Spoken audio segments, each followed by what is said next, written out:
आज मैं आपको ये सेटअप बताने वाला हूँ जिस पर अगर आप ट्रेड करते हो तो आपको लगभग 1:12 इस तरीके का जो है रिस्क रिवॉर्ड देखने को मिलता है। मतलब ₹1 के बदले आपको ₹12 का प्रॉफिट यहाँ पर देखने को मिल रहा था इस ट्रेड में, जिसमें एंट्री इस पॉइंट पर हुई थी। स्टॉप लॉस बस ये जो लाल हिस्सा दिख रहा है बस इतना था, और टारगेट आप देख सकते हो कितना बड़ा रहता है। ठीक है, कन्फ्यूजन यहाँ पर आपको ज़्यादा होगी नहीं, क्योंकि मैं जो चीज़ आपको बताऊँगा सिखाऊंगा एग्जैक्ट सेम चीज़ें आपको चार्ट में देखनी है, और अगर वो चीज़ आपको मिलती है तभी ये सेटअप काम करेगा, तभी ये सेटअप बनेगा। तो चलिए अभी के लिए इसको मैं आपको एक्सप्लेन करता हूँ। देखिए, इस सेटअप में हमको चाहिए क्या रहता है, हमको बहुत सिंपल सी चीज़ चाहिए। सबसे पहला चीज़ हमको चाहिए कि ब्रेक ऑफ स्ट्रक्चर होना चाहिए। मार्केट क्लियर किसी हाई या लो के नीचे ऐसा क्लोज कर रहा हो, जैसे यहाँ पर अगर आप देखोगे तो इस हाई के ऊपर क्लोज किया, फिर इस हाई के ऊपर क्लोज किया, ये चीज़ होना चाहिए। दूसरी बात, आपको एक आइडियम पॉइंट चाहिए रहता है।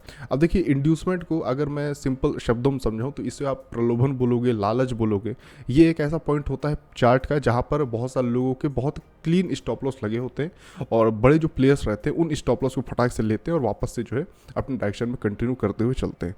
ये वैसे ही है कि रोड में पैसा दिख रहा है, पैसा गिरा हुआ है, ठीक है, अचानक से कोई आया, फटाक से उन पैसे को उठाया और लेकर के निकल गया। तो ये उस टाइप का एक प्रलोभन जो आइडियम होता है उसको आप बोल सकते हो। तो ये प्रलोभन को आपको समझना होता है, इस आइडियम इंड्यूसमेंट को आपको समझना होता है, और जैसे आप इसको समझते हो आप बहुत अच्छे ट्रेड्स यहाँ पर ले सकते हो। मार्केट पहली बात ब्रेक ऑफ स्ट्रक्चर मतलब अपने हाई लो के नीचे इस तरीके से क्लोज कर रहा हो, और इंड्यूसमेंट अभी मैं आपको समझाऊंगा, लेकिन पहले आप ये समझिए कि जो इंड्यूसमेंट है वो इसमें नहीं हुआ होना चाहिए। ठीक है, और जब इंड्यूसमेंट होके क्लोजिंग मिलेगी तब आपको जो है ये ट्रेड करना होता है। ठीक है, आई होप अभी आपको ये समझ नहीं आया होगा, लेकिन अभी मैं आपको एक्सप्लेन करूंगा तो आपको ये चीज़ जो मैं बोल रहा हूँ आपको समझ आ जाएगी। अब ये जो इंड्यूसमेंट मैंने आपको बताया, मैं इसी को आपको समझाने वाला हूँ कि आखिर होता क्या है और कैसे इसको आपको आइडेंटिफाई करना होता है। ठीक है, देखिए हो क्या रहा है यहाँ पर, ये एक हाई था, मार्केट ने एक छोटा स्विंग बनाया, इसके ऊपर क्लोजिंग करी।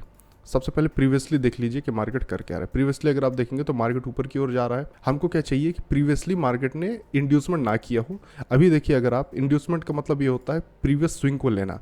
ठीक है, प्रीवियस स्विंग जो छोटा सा कोई सा भी स्विंग बनेगा इस तरीके का, चाहे फिर नीचे के हो या फिर ऊपर का कोई स्विंग हो, उसको लेना बहुत ज़्यादा ज़रूरी है। अब मार्केट ऊपर जा रहा है तो प्रीवियस जो लो स्विंग रहेगा उसको लेना ज़रूरी है। इसी तरीके से मार्केट नीचे जा रहा होता तो प्रीवियसली इस तरीके का जो स्विंग बनता उसको लेना ही मार्केट को चाहिए होगा, तब उसको हम एक आइडियम बोले तो इंड्यूसमेंट बोलेंगे। अगर आप यहाँ पर देखें तो ये बनता अलग अलग तरीके से, इस तरीके से भी आपको बनता हुआ दिखाई देगा, और एक कैंडल्स के बेस पर भी होता है। ठीक है, अब कैंडल्स के बेस पर अगर आप देखोगे तो आपको यहाँ पर क्या दिखाई देगा कि अगर आप इसको ठीक से देखोगे 1 2 3 और उसके बाद मार्केट यहाँ से उठा, तो ये भी एक स्विंग है आपका। उसी तरीके से ये भी एक स्विंग है। अगर आप यहाँ पर देखो इस कैंडल का जो लो है, इस कैंडल का जो लो है उसने प्रीवियस कैंडल का लो लेकर के इस तरीके से मार्केट को ऊपर उठाया, तो ये भी एक स्विंग है, और इसलिए इसको इंड्यूसमेंट पॉइंट हम बोल रहे हैं। थोड़ा सा आपको कंफ्यूजिंग लग रहा होगा, लेकिन आप इसको थोड़ा टाइम देंगे तो आपको समझ आएगा। तो ये मार्केट का वो स्विंग पॉइंट था। मार्केट ने क्या किया कि मार्केट ने पहले तो क्लोजिंग दी। पहला चीज़ तो ये है कि आपको क्लोजिंग मिलना चाहिए, पहली चीज़। उसके बाद मार्केट नीचे आया, इस स्विंग को लिया, लेने का मतलब है कि इसके नीचे क्रॉस किया, क्रॉस करे, क्लोजिंग करे, कुछ भी करे, बस इस स्विंग के नीचे जाना चाहिए। कौन सा स्विंग? जो लास्ट आपका स्विंग बना हुआ है। ये स्विंग कब बनेगा? जब ब्रेक ऑफ स्ट्रक्चर होगा, मतलब कि इस तरीके से मार्केट क्लोजिंग देगा, और उसके बाद कोई सा भी स्विंग के नीचे अगर मार्केट इस तरीके जाता है और तुरंत उसके बाद जा करके अपना फिर क्लोजिंग दे देता है, तो वो स्विंग आपका जो है एक फ्रेश आइडियम बनता है, फ्रेश आइडियम होता है, और उसके बाद तुरंत बाद ब्रेक ऑफ स्ट्रक्चर होना चाहिए। तो इसको मैं स्टेप्स में आपके लिए बांट देता हूँ। पहले क्या होगा कि मार्केट ब्रेक ऑफ स्ट्रक्चर करता रहेगा। ब्रेक ऑफ स्ट्रक्चर मतलब ये स्विंग के ऊपर क्लोजिंग किया, फिर इसके ऊपर क्लोजिंग किया, फिर इसके ऊपर क्लोजिंग किया, ये चीज़ ब्रेक ऑफ स्ट्रक्चर में आ जाएगी। फिर उसके बाद एक आइडियम पॉइंट मतलब एक स्विंग बनाएगा, आइडियम होगा। आइडियम बोल तो इंड्यूसमेंट करेगा मार्केट। इंड्यूसमेंट कैसे करेगा? ब्रेक ऑफ स्ट्रक्चर तो ये हो गया कि स्विंग के ऊपर जाकर के क्लोजिंग किया। फिर आइडियम क्या होगा कि नीचे आएगा और वो जो स्विंग था, ये जो स्विंग था इसको ले लेगा। ये दूसरा हमारा स्टेप हो गया। उसके बाद हमारा तीसरा स्टेप क्या होगा कि लेने के तुरंत बाद मार्केट जाकर के वापस ब्रेक ऑफ स्ट्रक्चर कर देगा। तो इसको हम 3 स्टेप में बांटेंगे। पहला रहेगा ब्रेक ऑफ स्ट्रक्चर, मतलब कि मार्केट इस तरीके से क्लोजिंग कर रहा होगा। फिर उसके बाद सेकंड स्टेप होगा कि आपका आइडियम करेगा मार्केट, जो कि ये आइडियम पॉइंट हो गया, जो कि स्विंग को ले लिया, और उसके तुरंत बाद फिर से ब्रेक ऑफ स्ट्रक्चर करेगा। तो पहला स्टेप ये है, दूसरा स्टेप ये है, और तीसरा स्टेप ये है। तो ये 3 चीज़ जब आपको होती हुई दिखाई दे तब आपको जो है ट्रेड एग्जीक्यूट करना होता है। ठीक है, अब मैं आपको इसको यहाँ पर दिखा देता हूँ। हुआ क्या? ब्रेक ऑफ स्ट्रक्चर किया मार्केट ने, पहले ब्रेक ऑफ स्ट्रक्चर किया, फिर किया, अभी तक से आईडीएम कर नहीं रहा था, मतलब किसी स्विंग के नीचे जा नहीं रहा था, देखो हमेशा प्रीवियस स्विंग से ऊपर ही निकल जा रहा था। लेकिन अब क्या किया, ब्रेक ऑफ स्ट्रक्चर तो किया, लेकिन उसके बाद आईडीएम करके मतलब स्विंग के नीचे तुरंत जाने के तुरंत बाद जा करके क्लोज कर दिया। तो आई होप कि अब आपको ये चीज़ थोड़ी समझ आई होगी कि आईडीएम होता क्या और कैसे इसको देखना रहता है। तो अब आपको क्या करना है कि अगर मार्केट इस तरीके से बुलिश है और आईडीएम इस तरीके से अपसाइड में हुआ है, मतलब कि तुरंत स्विंग को लिया और उसके बाद जा करके क्लोजिंग किया, अगर ये चीज़ हुई है तो आपको क्या करना है कि जो लास्ट जो सेलिंग आई होगी, ये जो सेलिंग होगी, इसका लास्ट पॉइंट जो रहेगा, जो सेलिंग का पॉइंट रहेगा, आपको उसका 50% पे एंट्री करनी है। ठीक है, अब इसको मैं थोड़ा आपको और अच्छे समझा देता हूँ। मान के चलो कि यहाँ पर एक जो है आपकी एक कैंडल थी जो कि रेड कैंडल थी। अब इसको बहुत सिंपल शब्दों में समझो, अगर मार्केट बुलिश है तो लास्ट जो रेड कैंडल रहेगी, जो सेलिंग की कैंडल रहेगी, वही आपका जो है क्या रहेगा, एक वो कैंडल रहेगा जिसका आपको 50% लेकर के ट्रेड करना है। ठीक है, ये एंटायर स्विंग भी हो सकता है या फिर सिंगल एक कैंडल भी हो सकता है, तो वो डिपेंड करेगा। मैं आपको यहाँ पर बताऊंगा कि कौन सा आपको लेना होता है, लेकिन आप ये बात समझिए कि लास्ट जो सेलिंग रहती है आपको उसको ही लेना होता है। अब आप क्या करेंगे कि आप जो है इसका 50% निकालेंगे, इस कैंडल का 50% मान के चलो ये निकला। ठीक है, तो अब इस 50% को इस तरीके से लोगे और इस 50% पर मार्केट जब क्लोजिंग दिया और उसके बाद जब इस तरीके से नीचे आएगा मार्केट और यहाँ पर टच करेगा, तो यहाँ पर आपकी एंट्री होगी। स्टॉप लॉस बस आपका इतना सा होगा और टारगेट आपका जो है ये हमेशा ये जो प्रीवियस जो स्विंग हाई था, ये आपका जो है टारगेट यहाँ पर बनेगा।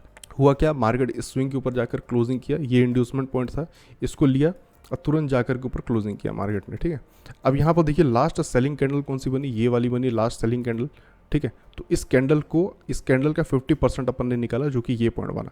अब अपने को क्या चाहिए कि मार्केट ने जब बॉस किया, मतलब कि ऊपर क्लोजिंग किया, तो हम वेट करेंगे कि मार्केट इसके 50% तक आए, जो कि आप देख सकते हैं कि यहाँ पर 50% पर आया। इस 50% पर जैसे ही आएगा आपकी एंट्री एग्जैक्ट इस पॉइंट पर होगी, यहाँ एंट्री होगी, ये स्टॉप लॉस आपका रहेगा। इतना ही सा, बहुत माइनर सा छोटा सा बफर दे करके आप चल सकते हो, वो उसमें कोई दिक्कत नहीं है, क्योंकि कई बार क्या होता है कि मार्केट वापस से थोड़ा सा स्वीप भी कर देता है और उसके बाद में निकल जाता है, तो थोड़ा बफर दे करके चलना। मेजोरिटी केसेस में आपको इसी तरीके से मार्केट बिहेव करता हुआ दिखाई देगा। तो यहाँ पर आपकी एंट्री होती है और उसके बाद इस तरीके से करके आप क्या करेंगे, प्रीवियस जो आपका हाई येलो जो भी बनेगा, उसके बाद जो भी स्विंग बनेगा, क्योंकि होता क्या है कि मार्केट जैसा मैंने बताया कि इस तरीके से ऊपर जा रहा है तो हमेशा अपने प्रीवियस स्विंग के ऊपर ही जाएगा। ठीक है, प्रीवियस स्विंग के ऊपर ही जाएगा। तो अगर हम यहाँ ट्रेड कर रहे हैं, इस पर ट्रेड कर रहे हैं, तो उसके बाद नेक्स्ट स्विंग तो स्विंग ही टारगेट बनेगा ना, क्योंकि इसके ऊपर जाना है इसको। उसी तरीके से अगर मार्केट नीचे जा रहा होता, मान के चलो इस तरीके से, और अपना स्विंग को लेता और आप यहाँ पर से मार्केट को ऐसे जाता हुआ देखते, तो जब मार्केट वापस आपको एंट्री देगा इस पॉइंट पर, तो आप टारगेट तो जाहिर सी बात है उसी सेम पॉइंट को रखोगे ना, है कि नहीं। तो ये आपका जो है एग्जैक्ट सेम पॉइंट यहाँ पर ट्रेड बनेगा।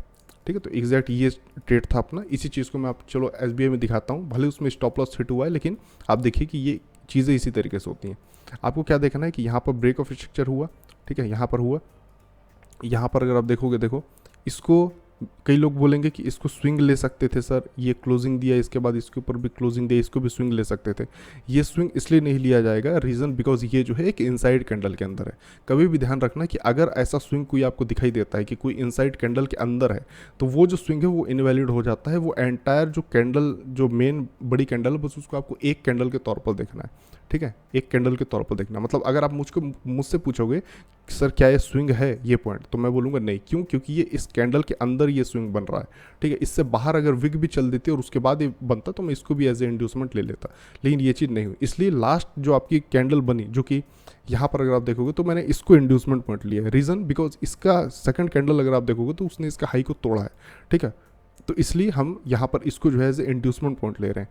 क्या ये ठीक है? यहाँ पर भी शायद इनसाइड कैंडल आपको दिख रहा हो, तो बोलो ये बता दूं ये इनसाइड कैंडल नहीं है, बिकॉज इसका ये जो फर्स्ट कैंडल है, इसके बाद जो सेकंड कैंडल बनी वो इससे बाहर निकल गई है, तो इनसाइड कैंडल नहीं। इसलिए जो पहला जो स्विंग बनेगा, ऐसा क्लोज करने के बाद जो पहला स्विंग बनेगा, वो आपका इंड्यूसमेंट पॉइंट बनता है मार्केट के लिए। ठीक है, तो ये इंड्यूसमेंट पॉइंट इसलिए नहीं क्योंकि ये इनसाइड कैंडल में, और ये इसलिए है क्योंकि ये जो है इनसाइड कैंडल नहीं है और एक पहला स्विंग यहाँ पर ये बन गया है। इसलिए जब मार्केट इसको ले लेगा, जैसे मार्केट क्या किया, इसको ले लिया, कहाँ से लिया, देखो इसके नीचे आया, फटाक से क्रॉस किया, देखो विक गई इसके नीचे विक गई ना, और उसके तुरंत बाद देखो मार्केट ने जा करके इस स्विंग के ऊपर क्लोजिंग दे दी। ठीक है, क्लोजिंग दी। अब जैसे ही ये चीज़ होती है तो हमको क्या करना रहता है, लास्ट सेलिंग कैंडल, क्योंकि बाइंग अपसाइड में देख रहे हैं तो लास्ट सेलिंग कैंडल देखनी। सेलिंग कैंडल में लोग बोलेंगे कि सर आपको इसको ले लेना था या इसको ले लेना था, बहुत छोटा हो जाता है वो टाइम फ्रेम, वैसे भी 1 मिनट यूज़ कर रहे हैं, इसलिए लास्ट जो सेलिंग है, एंटायर सेलिंग है, अपन उसको ले लेंगे। तो लास्ट सेलिंग यहाँ पर कौन सी बनी, लास्ट सेलिंग यहाँ से यहाँ तक किया, देख लो ये हाई से ये लो तक सेलिंग है। तो मैं क्या करूँगा, रेक्टेंगल टूल उठाऊंगा, हाई से लेकर के लो तक इसको एक्सटेंड करूँगा और उसके बाद थोड़ा सा इधर कर लूँगा, देखूंगा क्या लोएस्ट लो है, तो देखो इसके नीचे भी एक विक गई है, तो इसको मैं थोड़ा और एक्सटेंड कर दूंगा। और उसके बाद मैं जब इसको एक्सटेंड करूँगा तो ये मेरा एक लेवल बन के निकलेगा जहाँ पर मुझे जो है ट्रेड करना चाहिए। और उसी के अगर आप देखोगे हिसाब से यहाँ पर कल का ट्रेड हुआ था ये, और यहाँ एंट्री हुई थी, थोड़ा टाइम मार्केट ने देकर के स्टॉप लॉस हिट किया और उसके बाद तुरंत ऊपर निकल गया। तो ये भी कई बार चीज़ें होती हैं जहाँ पर अगर आप देखोगे इस तरीके से कई बार स्टॉप लॉस हिट करके भी मार्केट रिवर्स कर जाता है। कभी भी आपको इस चीज़ को लेकर के चिंता करने की जरूरत नहीं है। रीज़न बिकॉज ये जो ट्रेड मैं आपको बता रहा हूँ, जो सेटअप बता रहा हूँ, इसमें स्टॉप लॉस बहुत छोटे रहते हैं, टारगेट हमेशा बड़े रहते हैं, हाई रहेंगे, तो इसलिए आप इसको बियर कर सकते हो। ठीक है, तो इस टाइप के ट्रेड्स आपको लेने हैं। और मैंने जो आपको सेटअप समझा है एग्जैक्ट ये सिनेरियो जहाँ मैच करते हुए आपको दिखाई दे तभी ट्रेड करना है। ज़्यादा इसमें आप कन्फ्यूज़न लेकर के आएंगे, ज़्यादा इसमें और दिमाग लगाएंगे तो दिक्कत होगी। अगर आपको इस सेटअप में कोई कन्फ्यूजन है, कोई प्रॉब्लम है, ठीक है, तो वो चीज़ के रिगार्डिंग आप कमेंट में मुझसे पूछ सकते हैं, मैं उसका रिप्लाई आपको ज़रूर दूंगा ताकि आप जो इस सेटअप को और भी इफेक्टिव तरीके से यूज़ कर पाएँ। ठीक है, चलिए, थैंक यू।